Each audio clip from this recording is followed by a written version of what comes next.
ನಮಸ್ತೆ. ಓಯಾಸಿಸ್ ಬದುಕು ಭಾವನೆ ಯಶಸ್ಸು ಬರಡಾದ ಬದುಕಿಗೆ 23 ಸ್ಫೂರ್ತಿಯ ಚಿಲುಮೆಗಳು ಗಿರೀಶ ಶ್ರೀಪಾದ ಮೇವುಂಡಿ ಅವ್ರು ಬರ್ದಿರುವಂತದ್ದು. ಬನ್ನಿ ಹೊಸ ಚಾಪ್ಟರ್ ನ ತಿಳ್ಕೊಳ್ಳೋಣ. ಬೇಡಿದ್ದು ಸಾಕು, ಇನ್ನು ನೀಡಲು ಪ್ರಾರಂಭಿಸಿ. ಬೇಡಿದ್ ಸಾಕು, ಇನ್ ಮುಂದೆ ಕೊಡೋ ಅಂತವ್ರಾಗಿ ನೀವು ಅನ್ನೋದು ಚಾಪ್ಟರ್ ಹೆಸರು. ಅಯ್ಯೋ ಕೊಟ್ಟಿದ್ ಸಾಕಾಗಿದೆ ಮ್ಯಾಮ್, ಇವಾಗ ಬೇಡೋ ಸ್ಥಿತಿಗೆ ಹೋಗಿದೀವಿ ಅನ್ನೋರು ನೀವಾಗಿದ್ರೆ ಹೆಂಗೆಂಗೋ ಕೊಟ್ಟಿರ್ತೀರಾ. ಅದನ್ನ ಇವಾಗ ತಿಳ್ಕೊಳ್ಳೋಣ, ಕಲ್ತ್ಕೊಳ್ಳೋಣ. ಜನರು ತಮ್ಮಲ್ಲಿರುವುದನ್ನು ಕೊಟ್ಟು ಬಡವರಾದ ಉದಾಹರಣೆಗಳಿಲ್ಲ. ಬದಲಿಗೆ ಬಚ್ಚಿಟ್ಟಿದ್ದನ್ನು ಕಳೆದುಕೊಂಡು ಬೀದಿಗೆ ಬಂದವರಿದ್ದಾರೆ. ಏನಂತಾರೆ, ಜನರು ಅವ್ರ ಹತ್ರ ಇರೋದನ್ನ ಕೊಟ್ಬಿಟ್ಟು ಬಡವರಾಗಿರೋದಿಲ್ವಂತೆ, ಆದ್ರೆ ಏನ್ ಬಚ್ಚಿಟ್ಕೊಂಡಿದ್ರಲ್ವಾ ಅದರಿಂದ ಬೀದಿಗೆ ಬಂದಿರೋರಿದ್ದಾರೆ ಅನ್ನೋದನ್ನ ಇಲ್ಲಿ ನಾವು ನೋಡ್ತಾ ಇದ್ದೀವಿ. ಸೊ ಇಲ್ಲಿ ನಾವೇನ್ ನೋಡ್ಬೇಕಂದ್ರೆ, ಹಾಗಿದ್ರೆ ಬಚ್ಚಿಟ್ಟಿದ್ದು ಪರರಿಗೆ, ಓಕೆ, ಕೊಟ್ಟಿದ್ದು ತನಗೆ ಬಚ್ಚಿಟ್ಟಿದ್ದು ಪರರಿಗೆ ಅಂತ ಹೇಳ್ತಾರಲ್ವಾ, ಅದಕ್ಕೆ ಸಂಬಂಧಪಟ್ಟಿದ್ದು. ಆದ್ರೆ ಇದ್ರಲ್ಲಿ ಸ್ವಲ್ಪ ಎಕ್ಸ್ಪೀರಿಯನ್ಸ್, ಸ್ವಲ್ಪ ನಾಲೆಡ್ಜ್ ಮೂಲಕ ಇನ್ನು ಹೇಗ್ ನೋಡ್ಬೋದು ನೋಡೋಣ. ಮನುಷ್ಯ ಮೂಲತಃ ಸಂಘಜೀವಿಯಾಗಿದ್ದು ಪರಸ್ಪರ ಕೊಡುವಿಕೆ ತಗೊಳ್ಳೋದು ಕಾಮನ್ ಆಗಿದೆ. ಹಾಗಾಗಿ ನಮ್ಮೆಲ್ಲರ ಮೂಲ ಗುಣನೇ ಕೊಡುವಿಕೆಯಾಗಿದ್ದು ಈ ಸಮಾಜದಲ್ಲಿ ಕೊಡುವಿಕೆಗೆ ಅತ್ಯಂತ ಮಹತ್ವ ಸ್ಥಾನ ಇದೆ. ಯಾರು ಕೇಳ್ತಾ ಇರ್ತಾರೆ ಅವ್ರ ಬಗ್ಗೆ ಗೌರವ ಕಡಿಮೆ ಇರುತ್ತೆ. ಯಾರು ಕೊಡ್ತಾ ಇರ್ತಾರೆ ಅವ್ರ ಬಗ್ಗೆ ಅವರಿಗೆ ಗೌರವ ಇರುತ್ತೆ, ಇನ್ನೊಬ್ರಿಗೆ ಗೌರವ ಕ್ರಿಯೇಟ್ ಮಾಡಿಸ್ಕೊಳಕ್ಕಲ್ಲ. ಸೆಲ್ಫ್ ಕಾನ್ಫಿಡೆನ್ಸ್, ಅವರು ತುಂಬಾ ಸ್ಟ್ರಾಂಗ್ ಆಗಿರ್ತಾರೆ ಕೊಡೋರು. ಯಾವತ್ತಿದ್ರು ಅವ್ರ ಮೈಂಡ್ ತುಂಬಾ ಬ್ರಾಡ್ ಆಗಿರುತ್ತೆ. ಈ ಕೊಡುವಿಕೆ ಎಂದರೆ ಬರೀ ಹಣಕಾಸು, ಇತರ ವಸ್ತುಗಳನ್ನ ಕೊಡೋದಲ್ಲ. ಇದನ್ನೇ ಅರ್ಥ ಮಾಡ್ಕೊಬೇಕು ನಾವು. ಕೊಡೋದು ಅಂತ ಅಂದ್ರೆ ನಮ್ಮೆಲ್ಲರ ತಲೆಗೂ ಫಸ್ಟ್ ಬರೋದೇ ಹಣ ಸಹಾಯ ಮಾಡ್ಬೇಕು, ಇಲ್ಲ ಏನೋ ವಸ್ತು ಕೊಡ್ಬೇಕು. ಕೊಡೋದು ಅಂದ್ರೆ ಬರೀ ನಾವು ವಸ್ತುಗಳು ಅನ್ಕೊಂಡಿದೀವಿ. ಇವತ್ತಿಂದ ಈ ದೃಷ್ಟಿಕೋನವನ್ನ ಬದಲಾಯಿಸಿ, ಕೊಡೋದು ಅಂದ್ರೆ ಪ್ರೀತಿ, ಕರುಣೆ, ದಯೆ, ಸಹಾನುಭೂತಿಯಂತಹ ಅನೇಕ ಮಾನವೀಯ ಮೌಲ್ಯಗಳನ್ನ ಕೊಡೋದು ಕೂಡ ಒಂದಿದೆ. ಉಳಿದ ಪ್ರಾಣಿಗಳಿಗೆ ಹೋಲಿಸಿದ್ರೆ ಮನುಷ್ಯನು ಕೊಡುವಿಕೆಯಲ್ಲಿ ಅತ್ಯಂತ ಧಾರಾಳ ಹಾಗೂ ಅದೇ ರೀತಿ ಹೆಚ್ಚಿನ ಸ್ವಾರ್ಥಿಯೂ ಕೂಡ. ಎಲ್ಲಾ ಪ್ರಾಣಿಗಳಿಗೆ ಹೋಲಿಸಿದ್ರೆ ಮನುಷ್ಯ ಕೊಡೋದ್ರಲ್ಲೂ ಕೂಡ ಧಾರಾಳ ಆಗಿದ್ದಾರೆ, ಅಂಡ್ ಅವರು ತಗೊಳ್ಳೋದ್ರಲ್ಲೂ ಕೂಡ ಸ್ವಾರ್ಥಿಯಾಗಿದ್ದಾರೆ. ಸೊ ಇಲ್ಲಿ ನಾವೇನ್ ನೋಡ್ಬೇಕು ಅಂದ್ರೆ, ಒಟ್ಟಾರೆ ಮಾನವೀಯ ಘನತೆಯನ್ನು ಹೊರೆ ಹಚ್ಚಿದಾಗ ತನ್ನ ಕೊಡುವಿಕೆಯ ಬಲದಿಂದ ಅನೇಕ ಜನರ ಜೀವನವನ್ನೇ ಬಿಡುವ ಶಕ್ತಿಯನ್ನು ಹೊಂದಿದ್ದಾನೆ. ಈ ಕೊಡುವಿಕೆಯ ತತ್ವವು ಬರೀ ಮಾನವರಾದ ನಮಗೆ ಮಾತ್ರ ಸಂಬಂಧಿಸದೆ ಇತರ ಜೀವ ಸಂಕುಲಗಳಲ್ಲೂ ಇರುವುದು ಸೃಷ್ಟಿಯ ಸೋಜಿಗ. ಈ ಕುರಿತಂತೆ ಸಂಸ್ಕೃತದಲ್ಲಿ ಒಂದು ಸುಂದರವಾದ ಒಂದು ವರ್ಡ್ ಇದೆ. ಅದೇನಂದ್ರೆ, ಹಣ್ಣುಗಳಿಂದ ತುಂಬಿದ ವೃಕ್ಷವು ಸ್ವತಃ ಹಣ್ಣುಗಳನ್ನು ಎಂದೂ ತಾನು ತಿನ್ನದೆ ಅದನ್ನು ಅನ್ಯರಿಗಾಗಿ ಬಿಟ್ಟಿರುತ್ತದೆ. ಇನ್ನು ಭೂಮಿಯಲ್ಲಿ ಹರಿಯುವ ನದಿಗಳು ತಮಗಾಗಿ ಎಂದೂ ಹರಿಯದೆ ಅನ್ಯರ ದಾಹವನ್ನು ನೀಗಿಸುತ್ತದೆ, ಬರಡು ಭೂಮಿಯನ್ನು ಹಸನಾಗಿಸುತ್ತದೆ. ಹಾಗೆ ಗೋವು ಅಮೃತ ಸಮಾನವಾದ ಹಾಲನ್ನು ಎಂದೂ ತಾನು ಕುಡಿಯದೆ ತನ್ನ ಕರುವಿಗಾಗಿ ಮತ್ತು ಮಾಲೀಕರಿಗಾಗಿ ನೀಡುತ್ತದೆ. ಈ ಹಿನ್ನೆಲೆಯಲ್ಲಿ ಇಡೀ ಸೃಷ್ಟಿಯೇ ಪರೋಪಕಾರಕ್ಕಾಗಿ ಮಿಡಿಯುತ್ತಿರುವಾಗ ಈ ಸೃಷ್ಟಿಗೆ ಶ್ರೇಷ್ಠನಾದ ಮಾನವನ ಜೀವವು ಪರೋಪಕಾರಕ್ಕಾಗಿ ಹುಟ್ಟಿದೆ ಎಂಬ ಬದುಕಿನ ಅತ್ಯಂತ ಮೌಲ್ಯಯುತವಾದ ಅರ್ಥವನ್ನ ತಿಳ್ಕೋಬೇಕಾಗಿದೆ. ಎಷ್ಟು ಚೆನ್ನಾಗಿದೆ ನೋಡಿ. ಹಣ್ಣು ಕೊಡುವಂತಹ ಮರ ತಾನ್ ತಿಂದೆ ಹಣ್ಣನ್ನ ಬೇರೆಯವ್ರಿಗೆ ಕೊಡುತ್ತೆ. ಹಸು, ಕರು ಮತ್ತೆ ಅವರ ಸಾಕಿರೋರ್ಗೆ ಹಾಲನ್ನ ಕೊಡುತ್ತೆ, ಅದು ಕುಡಿಯಲ್ಲ. ಹಸು ಹಾಲು ಕುಡಿಯಲ್ಲ ಅಲ್ವಾ. ನದಿ ತಾನ್ ನೀರ್ ಕುಡಿಯದೆ ಭೂಮಿಗೆ, ಬರಡು ಭೂಮಿಗೆ ಮತ್ತೆ ಯಾರಿಗೆ ನೀರ್ ಅವಶ್ಯಕತೆ ಇದೆ ಅವ್ರಿಗೆ ಕೊಡುತ್ತೆ. ಅಂದ್ರೆ ಸೃಷ್ಟಿನೇ ಕೊಡೋದಾಗಿದೆ ಅಂದ್ಮೇಲೆ, ಮಾನವನ ಸೃಷ್ಟಿನೇ ಗ್ರೇಟ್ ಅಂದ್ಮೇಲೆ, ಮಾನವ ಕೂಡ ಕೊಡೋದ್ರಲ್ಲಿ ಏನೋ ಕಲ್ತ್ಕೋಬೇಕಾಗಿದೆ. ಅದು ಅತ್ಯಂತ ಮೌಲ್ಯ ಇರುವಂತದ್ದಾಗಿದೆ. ಈ ಒಂದು ಸುಂದರವಾದ ಒಂದು ವರ್ಡ್ ಏನಿದೆ ಅಥವಾ ವಿಷಯ ಏನಿದೆ, ಅದು ನಮಗೆ ಸಾಕಷ್ಟು ಜನ ಇದನ್ನ ಪಾಲಿಸ್ತಾ ಇದ್ದಾರೆ, ಇವತ್ತು ಕೂಡ ಇದನ್ನ ಫಾಲೋ ಮಾಡೋರಿದ್ದಾರೆ. ಆದ್ರೆ ಸ್ವಾರ್ಥಪರತೆ ತುಂಬಿದ ಕೆಲವು ಜನ ಇಂದಿಗೂ ತಮಗಾಗಿ ಬದುಕುತ್ತಾ, ತಮಗಾಗಿ ದುಡಿಯುತ್ತಾ, ತಮಗಾಗಿ ಮಾತ್ರ ಕೂಡಿಟ್ಟು ಹೋಗುವಾಗ, ತಮಗಾಗಿ ಕಷ್ಟಪಟ್ಟು ದುಡಿದು ಕೊಟ್ಟಿದ್ದನ್ನು ಅನುಭವಿಸದೆ ಅದನ್ನು ಅನ್ಯರ ಪಾಲಾಗಿ ಖಾಲಿ ಕೈಯಲ್ಲಿ ತೆರಳುತ್ತಿರೋದು ಇದೆ. ಕೆಲವರು ತುಂಬಾ ಸಪೋರ್ಟ್ ಮಾಡೋರು ಇದ್ದಾರೆ ಜನ, ಹಾಗೆ ಇನ್ನ ಕೆಲವರು ಬರೀ ಅವ್ರ ಸ್ವಾರ್ಥಕ್ಕಾಗಿ ಬಳಸ್ಕೊಂಡು, ಅವರ ಸ್ವಾರ್ಥಕ್ಕಾಗಿ ದುಡ್ಕೊಂಡು, ಅವರ ಸ್ವಾರ್ಥಕ್ಕಾಗಿ ಕಷ್ಟ ಪಡ್ಕೊಂಡು ಬರೀ ಅವ್ರ ಪಾಡು ಅವ್ರಾಯ್ತು ಅಂತಾನೆ ಇರೋರು ಇದ್ದಾರೆ. ಆಯ್ತಾ. ಈ ಹಿನ್ನೆಲೆಯಲ್ಲಿ ಕನ್ನಡದ ದೇಸಿ ನಾನುಡಿ ಕೊಟ್ಟಿದ್ದು ತನಗೆ ಬಚ್ಚಿಟ್ಟಿದ್ದು ಪರರಿಗೆ ಎಂಬುದನ್ನು ಎಷ್ಟೊಂದು ಅರ್ಥಗರ್ಭಿತವಾಗಿದೆ ಅಲ್ವಾ.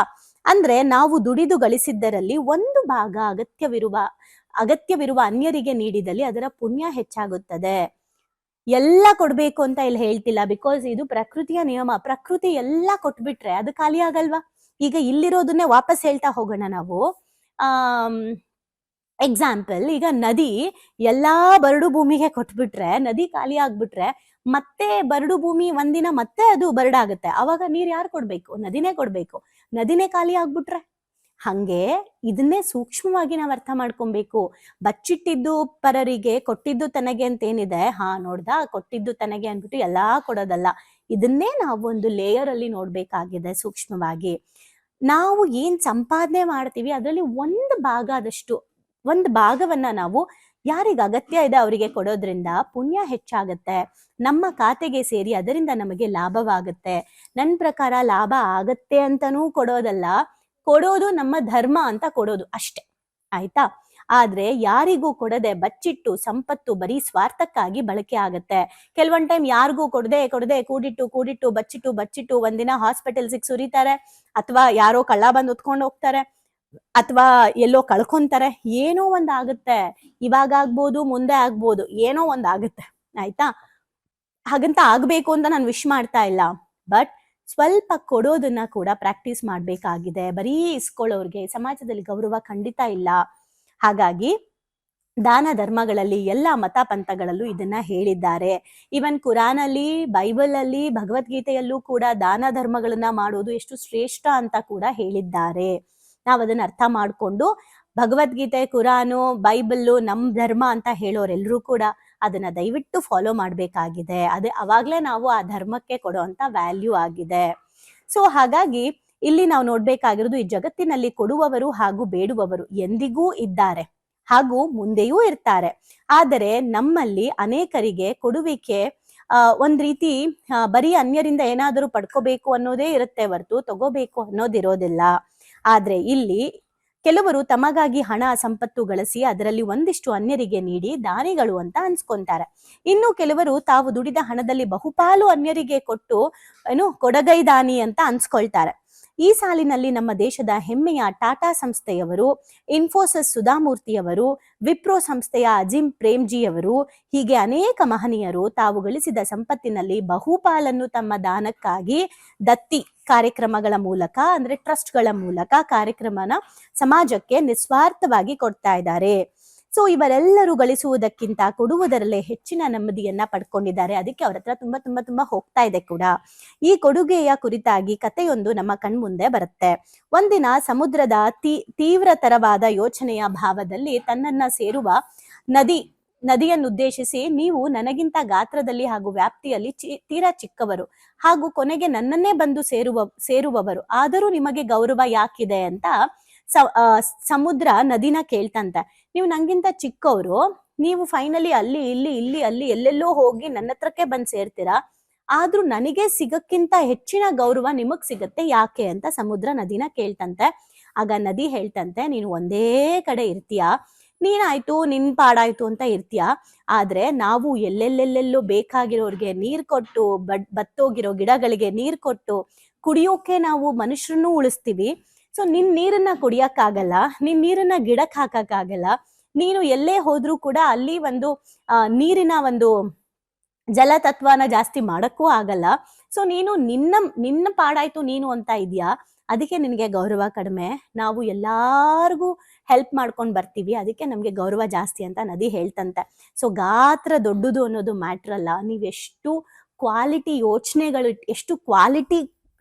ಯೋಚನೆಗಳಲ್ಲಿ ನಿಮ್ಮ ಗಾತ್ರ ಎಷ್ಟಿದೆ ಅನ್ನೋದು ಮ್ಯಾಟ್ರ್ ಆಗುತ್ತೆ.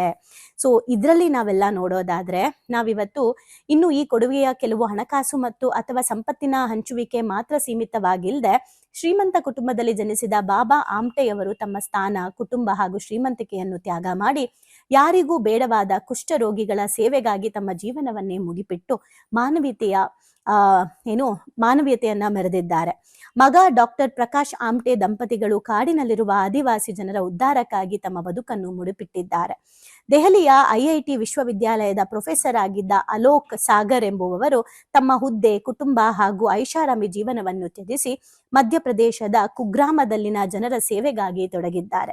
ನಮ್ಮ ಭಾರತ ದೇಶದ ಇತಿಹಾಸವನ್ನ ಗಮನಿಸಿದಾಗ ಇಡೀ ಭಾರತ ದೇಶವು ದಾಸ್ಯ ಮುಕ್ತವಾಗಿಸಬೇಕು ಅಂತ ತನ್ಮೂಲಕ ಮುಂಬರುವ ಪೀಳಿಗೆಗೆ ಸ್ವಾತಂತ್ರ್ಯವನ್ನಾಗಿಸುವ ಮಹಾತ್ಮ ಗಾಂಧೀಜಿಯವರು ಸಹ ಅನೇಕ ಮಹನೀಯರಿಗೆ ನಿಸ್ವಾರ್ಥ ಪರವಾಗಿ ಸ್ವಾತಂತ್ರ್ಯ ಸಂಗ್ರಾಮದಲ್ಲಿ ಹೋರಾಟ ಮಾಡಿದ್ದಾರೆ.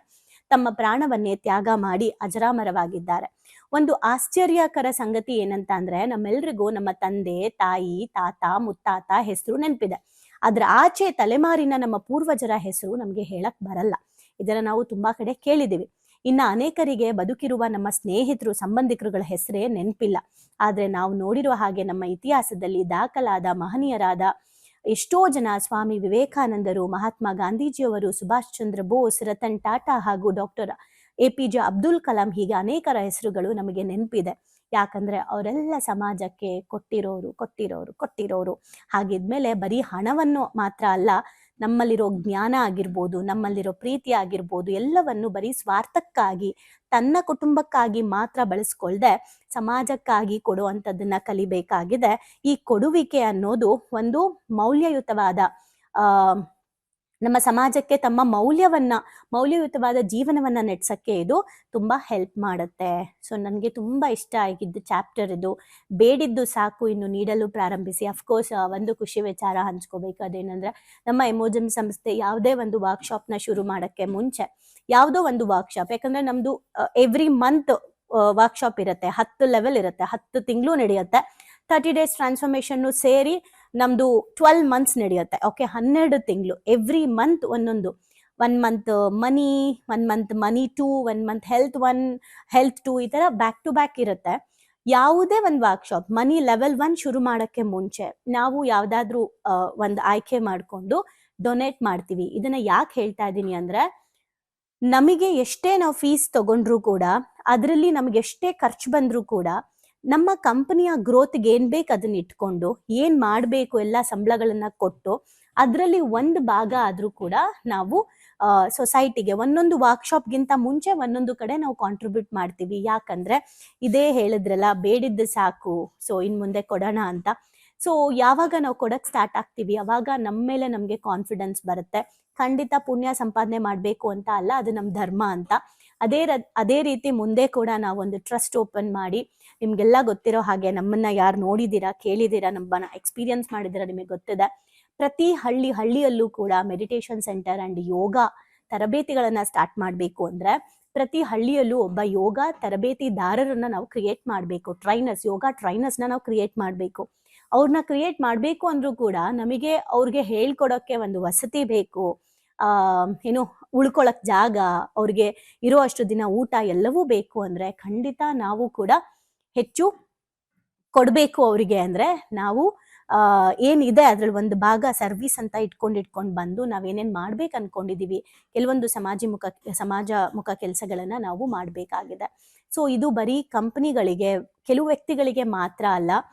ಒಂದು 10,000 ಸಂಬಳ ಬರ್ತಾ ಇದ್ರು ಕೂಡ 100 ರೂಪಾಯಿ ಆದ್ರೂ ಸರಿ ನಾವು ಬೇರೆಯವ್ರಿಗೆ ಕೊಡೋದನ್ನ ಅಭ್ಯಾಸ ಮಾಡ್ಕೊಂಡ್ರೆ, ಯಾರ್ಯಾರಿಗೂ ಅಲ್ಲ, ಅಗತ್ಯ ಇರೋ ವ್ಯಕ್ತಿಗಳಿಗೆ, ಅವಶ್ಯಕತೆ ಇರೋ ವ್ಯಕ್ತಿಗಳಿಗೆ ನಾವು ಕೊಡೋಕೆ ಶುರು ಮಾಡ್ಕೊಂಡ್ರೆ ಆಟೋಮೆಟಿಕ್ ಆಗಿ ನಮ್ಮ ಬರುವಿಕೆ ಕೂಡ ಜಾಸ್ತಿ ಆಗುತ್ತೆ. ಬರ್ಲಿ ಅಂತ ಕೊಡೋದಲ್ಲ, ಮನ್ಸಾರೆ ನಾವು ಕೊಡೋ ಅಂಥದ್ದು. ಸೊ ಎಷ್ಟು ಬ್ಯೂಟಿಫುಲ್ ಆಗಿದೆ.